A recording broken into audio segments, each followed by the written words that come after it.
Hi, Tim. Hi, how are you? Good. Thanks so much for joining us today. I'm looking forward to hearing about your work. You're very welcome. I am always happy to talk about what I do. Well, then to that point, tell us a little bit about where you work and what you do. Where I work all over. So unlike many archaeologists who specialize in a region or a time period, perhaps, I specialize with geophysical techniques. So I have tools, I have equipment that I come out, and which means I get to work all over the place. I get to travel around. I get invited on projects, not just in Maryland, not just in North America, but I've worked all over the world, which makes this kind of work a real privilege to do. So I use these non-invasive techniques that can look into the ground and map sites either without digging or before digging or to augment excavation. Um, and I started out as a dirt archaeologist, so I was digging. I enjoyed that, but I learned about these techniques and explored those, and it just opened up a whole new world. No, that's awesome. The work that you do is just so interesting, Tim. And I recently learned that you pile all of your equipment into a Prius. Is that how it gets from point A to point B? That's right. That's right. That Prius is quite amazing. I mean, given the distances I drive, it makes sense to have something like a Prius. But yeah, you put the back seats down, it's like a minivan. But already it's starting to get a little small. I'm been buying some new equipment lately, and it's beginning to push that Prius to its limits. You pack that thing to the gills. It's impressive. Well, since you go all over the place and see so many interesting sites and talk to archaeologists all over the country, what is your favorite thing about your job? Wow, that is a big question, of course. I'm sure everyone that you've been speaking to has said that. Um, I mean, there's the joy of the discovery, right? We all love that. There's this, what are we going to find? There's the things you may be looking for, and then there's the surprises that come along the way. But specifically with geophysics, what really drew me into it is I enjoyed excavation. I liked having my own unit, my own trench to dig, and then I started looking at archaeological conservation of the finds. So I realized, I'd be spending all my time in a lab looking down a stereo microscope, and I was like, I'm getting smaller and smaller focus here. I want the bigger picture, and that's when I got an opportunity while I was at university to have an internship with English Heritage. And I started off in a lab doing a lot of analyses, but got to know the geophysics people up the corridor. And they would leave on a Monday and come back on a Friday, and they'd have these stories and amazing maps. And I thought I'd like to give that a try. So I stayed on there, did another 6 months with English Heritage, um, and was just completely sucked into that way of life. I mean, I got to work around Stonehenge, Avebury, castles, abbeys, burial mounds of all ages. It was an amazing time, amazing experience. And it was the fact that you get to spend time outside, a lot of walking up and down, so a lot of activity. And then, so there's the whole enjoying being outside in nature and then coming back and then sitting on a computer. So one side of the brain gets sort of appeased outside, and then the other side enjoys being inside. And then you've got all the science. You've got this sort of I mean, it's geophysics. You can't get away from the fact that there's a lot of science and math in there. But so you're collecting all these data that are very, very real and everything's solid, but you've got to interpret it, which requires the artistic side of your brain to speak to the other side. I love the balance. It just appeals to me in every way. I get to really enjoy every aspect of it. I feel very lucky. That's awesome. That's so great to hear. What was it that drew you to archaeology in the first place? I mean, was it something you were always into as a kid? It was. I think like most kids, right? Dinosaurs came along and the discovery of fossils was cool. But where I grew up in the southeast of England, in Essex, it's on clay, and there was not a lot of opportunities to go fossil hunting where I grew up. But I got to realize, the archaeology is all around me. I mean, of course, in England, it's hard not to go far without stumbling across some Roman something or Saxon something. And there was an Iron Age hill fort in the park near to where I grew up. And when I was 15, I discovered there was an excavation going on. So I went to volunteer at that. And yeah, that's what really began that. I realized, wow, archaeology, it's everywhere. It's all over. I mean, the churches in the villages, just I go back 1,000 years and they're still standing. These buildings are still in use. And I just, yeah, was drawn into that. And I think the digging, right? There's something fun just about digging. It just appeals to your childish nature of finding something in the ground, and getting mucky, of course, was always great. Now I don't get dirty as often, which is a little unfortunate, but it's okay. Every archaeologist likes to get some dirt under their fingernails one way or the other, for sure. So how long have you been in the States? I moved here in 2005, so it's going to be 18 years. Quite some So, time. yeah, So what is the topic of your Maryland Archaeology Month essay? What did you write about? So I wrote about a little discovery we made that has some sort of minor significance in Maryland of finding the first English permanent settlement in Maryland. Yeah, it was quite significant, I guess. Travis Parno at Historic St. Mary's City got in touch with me. It's going to be 2017 now, I think, a little while ago, to see if I'd be interested in helping to find this fort, this thing that people have been looking for decades, I think maybe 100 years. We knew it was there. There's a historic description from a letter.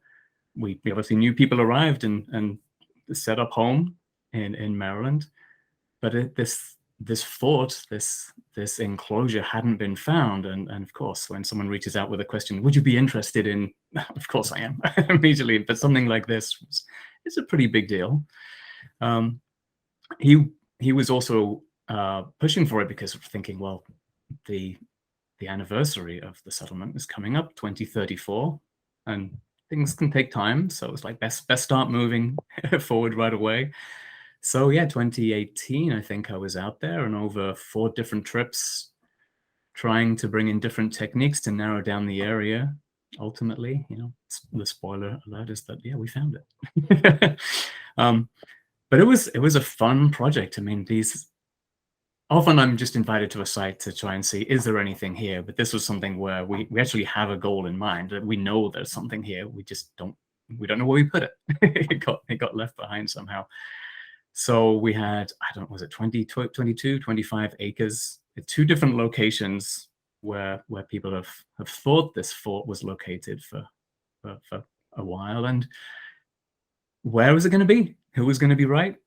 And what clues do we have as to where it might be and where to begin? So that challenge, that's the other part of why I enjoy what I do, is like, well, where do we start, right? What techniques are going to be effective for finding something like this? How can we do it? And I moved to the States in 2005, but it's probably from around 2008, 2009, I started doing geophysics in the Maryland area, and sort of now I've got a lot of experience working on the geologies, the soils that are there, which you have to get a good understanding of.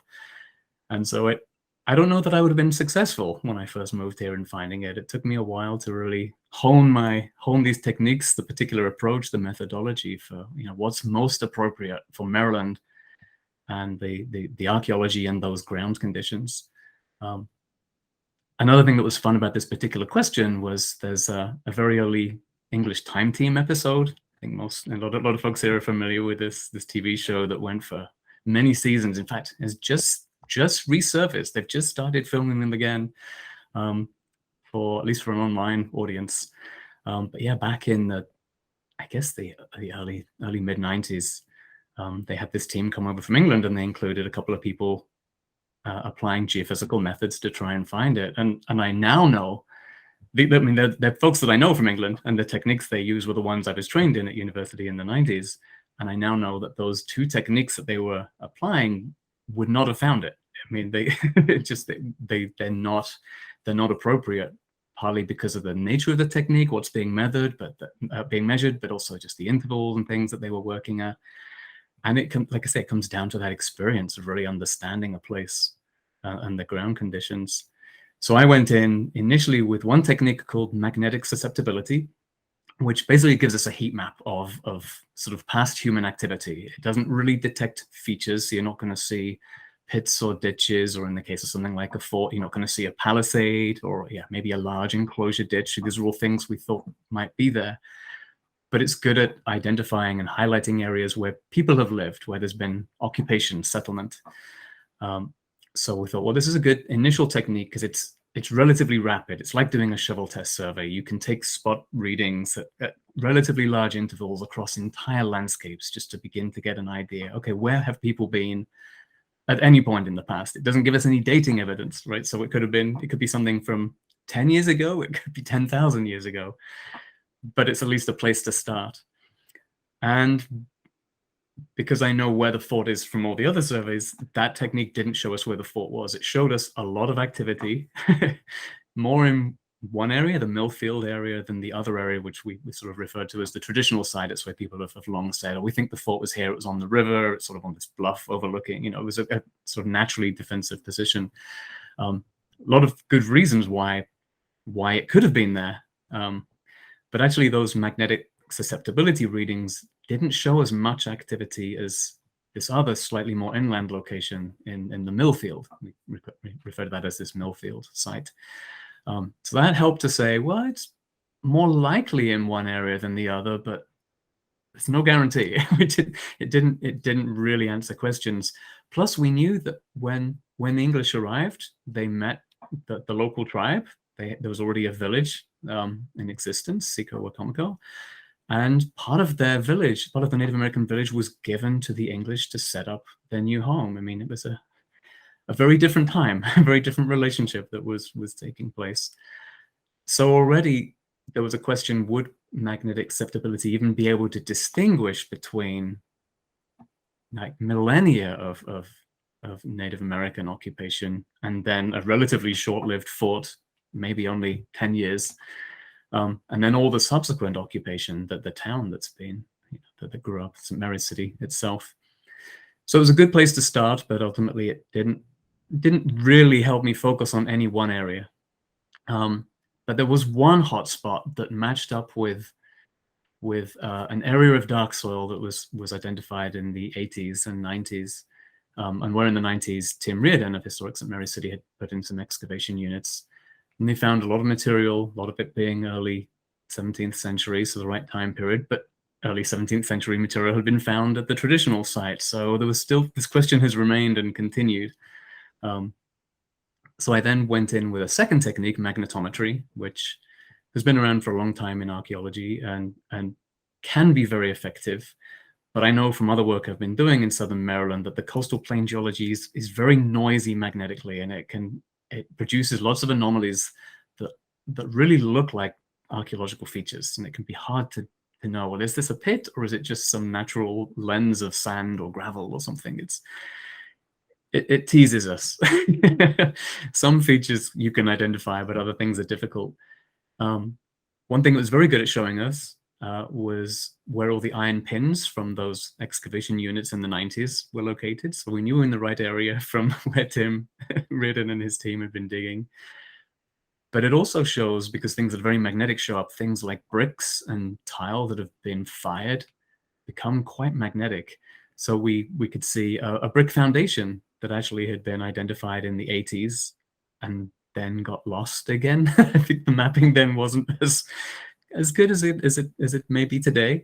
But brick foundations show up very clearly in a magnetometer survey. So we're able to relocate this brick structure, which I think is late 17th century, which is kind of cool. But also some other very localized hotspots that when I see these sort of very intense magnetic readings that aren't obviously iron, they show areas of basically intense burning. Maybe, we often refer to it as maybe like a high temperature process, so some sort of industrial process. So that could be a thing like a kiln or a furnace. And that was a helpful sort of extra clue to the location of the fort, because there's a historic reference to this chap called John Dandy, who was a gunsmith. And for some reason it was recorded that somebody looking for him was told, oh, you can find him near the old fort.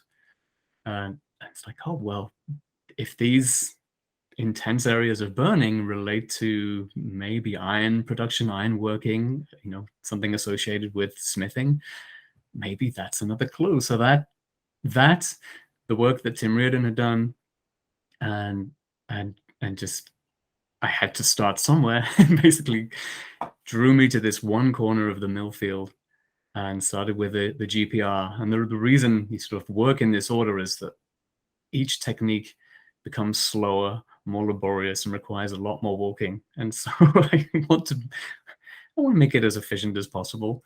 And the GPR, this thing's like a little lawnmower. And it's not even as wide as a lawnmower. I'm collecting, it's not even like 12-inch swath of data. I actually was going every 25 centimeters, so yeah, it's less than a foot. I walk one line up this field, I turn around, I come down the next line, just, 10 inches away from that first line, do the next one. So I ended up walking, I think it was 35, 37 miles in this field. It gets easy when you know you're finding something. And in fact, it was that first day, I think I collected, and by lunchtime, I thought, well, I'm going to download the data just to see what I get, and did some very preliminary processing and pulled up this image. And there was this line that ran through it, very well-defined line, a couple of feet down, that it just, as soon as I saw it, I thought, this is a trench. Elsewhere, if I'd been near buildings, I'd be thinking, oh, this could just be a pipe trench, or some sort of utility. But there's nothing around here. And we're thinking, well, if there's a palisade, if there's some sort of stockade, a fence that's been built, it's going to need a pretty deep trench or post holes to hold up these posts. That something like what I was seeing in the GPR data was exactly what I would expect. We've been wondering, was it going to be a large ditch outside? What else? What other features might there be? And early interpretation drawings and artwork have shown this big, this sort of very substantial fort. But would people have done it? Would they have needed to? And did they have the time and the strength to basically dig massive ditches and put up huge banks like this? Well, it turns out no. They put up this stockade, this enclosure, this palisade relatively quickly. And yeah, as soon as I saw that, I was quite convinced. So I sent Travis a text, and then I kept going, and this line continued, and then this projection came out before it turned a corner. And the only way I could describe this thing was it was a bastion. It's like, what else? What else would be sticking out from the corner of a fence? But as I kept going, the next turn didn't have a bastion. And then one side was got much more difficult to really see in the data because there's a gravel lens, and it's the edge of the field where it's sloping down. I think there's been a lot of erosion. So the question was still there. It's like, well, what is this? It's a huge enclosure. There's something that really I could only call a bastion on one corner, but it's the side that faced inland. And we had this historic description from Governor Leonard Calvert, who wrote back to England describing it, saying it's 110, 120 yards square, and this thing was a rectangle. It wasn't the right dimensions. So it raised more questions. It left this big question, well, if it isn't a fort, what is it? But that's not really it's not really that convincing to say, well, what else could it be? And that's when digging is necessary. And that's the thing, right? Geophysics doesn't replace digging. It augments it. It enhances where we can dig, what we can dig. We can dig much more intelligently now because we can raise specific questions. Knowing exactly where to dig, we can target features. We can target a post in a palisade or in the corner of a structure to get dating evidence. And that's exactly what the team at Historic St. Mary's City have been doing for the last couple of years. And sure enough, I mean, they excavated part of this trench. They see these, it's a long trench for a palisade, and you can see these post molds below it for the posts. And within that, they found a coin, this silver coin of Charles I from basically the minting little portcullis sort of symbol that's on it shows it was minted at the Tower of London somewhere between 1634 and 1635, which could not have been a better piece of dating evidence to find. That was a good day. No, it's such a fascinating project. And, as you're talking, I'm just sort of struck by, I mean, every archaeological project is multidisciplinary, certainly. But, this was such a marriage of polygamous marriage, I suppose, between science and history and archaeology. I mean, to make this discovery that really is one of the most important discoveries made in Maryland archaeology in a long time. Yeah. Yeah, it was very exciting to have been involved in it. One thing that was funny was the year that I was doing it. So it was multiple trips because I didn't find it the first time, and of course it was getting up to my last trip. Am I going to find it? It was getting a bit nerve-wracking because I wanted to be successful. It was the year that I had been applying for U.S. citizenship here, and so I didn't find it until after I had become a US citizen. And it was my first trip back. It's like, oh, that's what was necessary. Okay. Well, Tim, so you've talked about, a lot of different types of techniques that you use on magnetic susceptibility, magnetometer, ground penetrating radar. I mean, I know that there's always new techniques and technologies that are coming along, but how do you think this is going to be improved upon in the future so that archaeologists and people can learn more about the past? It's one thing I think about a lot, right? I always want things to be to be better, to be clearer, to have greater depth penetration or give us a better resolution. That's something we're always wanting, but it comes at a cost. These techniques, none of them have really been, certainly none of them were designed or developed with archaeology in mind. We borrow things in archaeology, right? We just see what else is available and then we adapt it. So the military has been a very big driver of this kind of stuff. Magnetometers were first really designed for detecting submarines. You tow a magnetometer behind a boat and you can pick up this big piece of iron, down in the ocean. I mean, that's in fact how Titanic was found, was using a magnetometer and picking up this big magnetic signature of Titanic. And these days, probably the biggest driver of some of the magnetic methods is unexploded ordnance detection. So right now, I just recently purchased a new magnetometer, and it's very effective. I mean, it's got multiple sensors. You can cover the ground very quickly and very good at detecting iron objects in the ground. I mean, that's what it's been designed for. But we want to be able to use it to pick up these slight variations in the magnetic field because of iron minerals. I mean, it's not the iron metal we're that interested in. We see iron metal, but it could be modern trash. It might be a historic artifact. We don't know. But iron really, it's not that useful when we see it in a magnetometer survey. It's these iron minerals.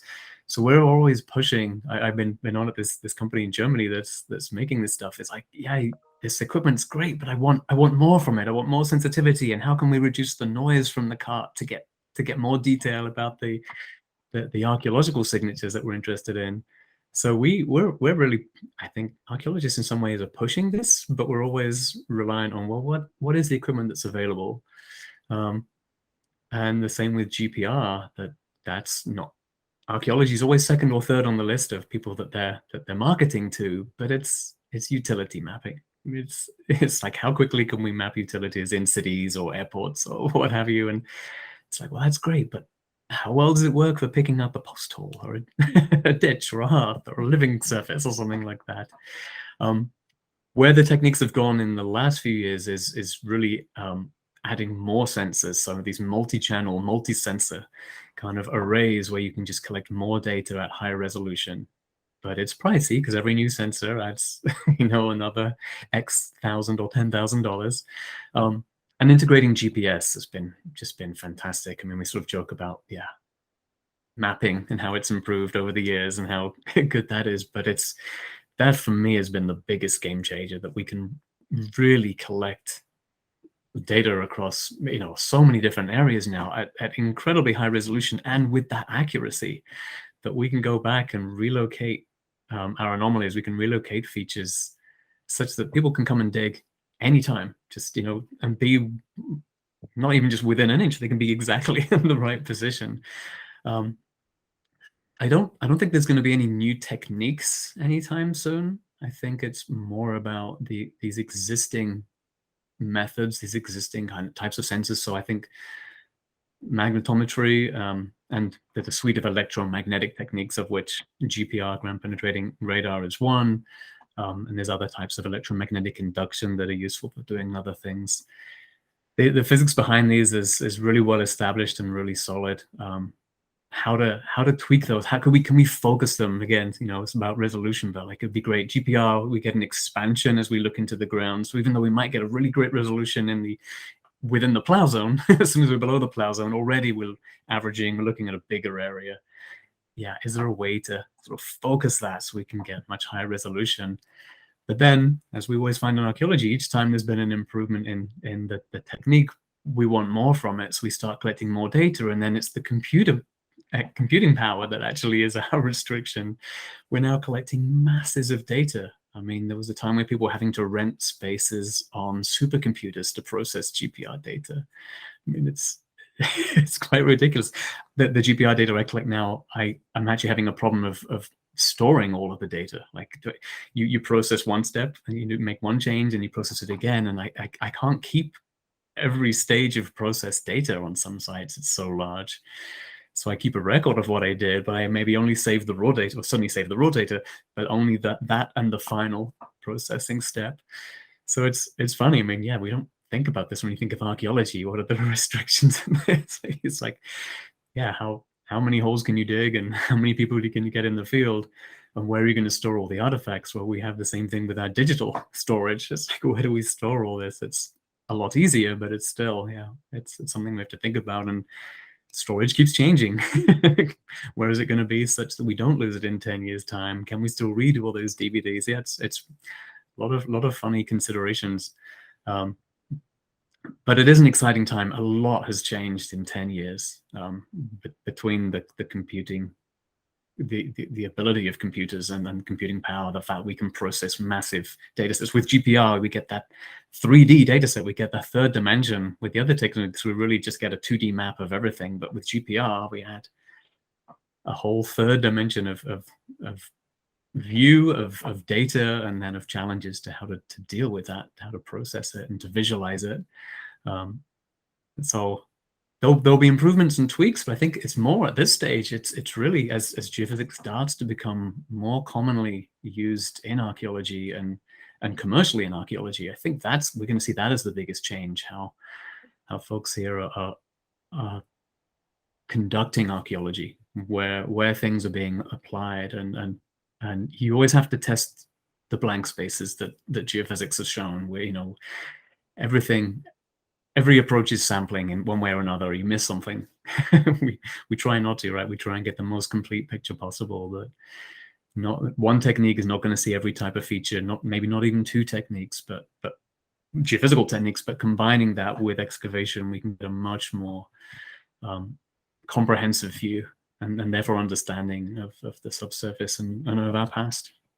Yeah, no, absolutely. That's very well said. Well, yeah, I thank you so much for your insight and for your knowledge, and for really being a leader in the field. Archaeologists all over the country love working with you, and we here in Maryland are no exception. So I hope to see you in that Prius back here soon.